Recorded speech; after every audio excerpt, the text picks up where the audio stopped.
संस्कृति और परंपरा को बजाय रखी दंडयात्रा रेणाखोल अंचल हो उठुछि चलचंचल कृषिभित्तिक रेणाखोल उपखंड में पालित हो आसुथिबा विभिन्न पर्वपर्वाणी मध्य दंडयात्रा एक भिन्न परंपरा बहन करिथाए। एबे भी रेणाखोल उपखंड तार परंपरा और संस्कृति को बजाय रखी दंडयात्रा चैत्र मासर टाण खरारे कहीं केउ आवाहन कालू रेणाखोल अंचल में दंड पर्व पालित हो आसुछि। समाज जेते आधुनिकता आड़क गति करुथिले हें आज मध्य एठारे दंडयात्रा हो आसुछि।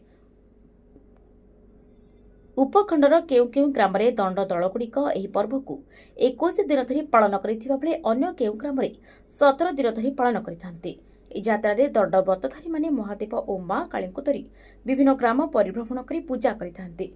ए दंडयात्रा पड़ा संक्रांति बा मेरु संक्रांति दिन शेष होइथाय। तेणु ए यात्रा को मेरु यात्रा बोली कुहा जायथाय।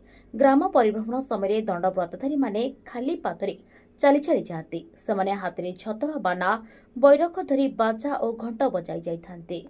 दंडयात्रार व्रतधारी माने दिन में पणा पानी पीवा सहित केवल राति प्रसाद सेवन करते। अपराह्न 3टा प्रभु को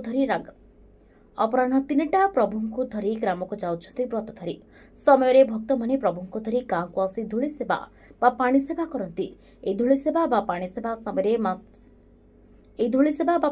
सबरे मानसिकधारी माने टाणखरा को खातिर नकरी विभिन्न प्रकार देह को कष्ट दे महादेव उद्देश्य समाज को श्रृंखलित करने और चाष कार्य विधि विधान उपरे भंगी करी नाच करी लोकों को सूचना देते। याद्वारा मानसिकधारी मनस्कामना पूर्ण होता है बोली विश्वास रही। धूली सेवा पर भक्त माने महादेव को नहीं संध्या नई आसुवा समय गाँ पोखरी किंवा नालकू को जाई पूजा अर्चना करते। ए समय मुख्य पूजक 5 भुकुता और 13 भुकुता सांगरे आनिथिबा मां काली को पूजा करथांती। ए पूजा को कालिका पूजा कहा जाए। पूजा सरिला परे भक्त माने पुनश्च महादेव और काली को धरी दंडनाच करबा पई ग्राम को जाथांती। गाँ मुंडरे पहुंचवा क्षणी दंडाधारी माने विभिन्न वेश धारण कर नाची नाची प्रभु को आनिथांती। ग्राम को आसिबा समय झुणा खेल होइथाय।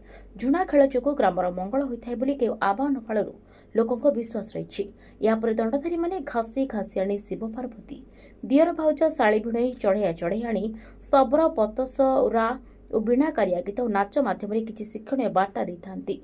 सेहीपरि आज रेणाखोल ब्लॉक रेंगाली ग्रामर आदिकालेश्वर बाबा दंड नृत्य संग्रामपुर ग्राम में धूमधाम रे पालित होइछि। मन वीरवर थानापति रेंगाली शिव मंदिर पुजारी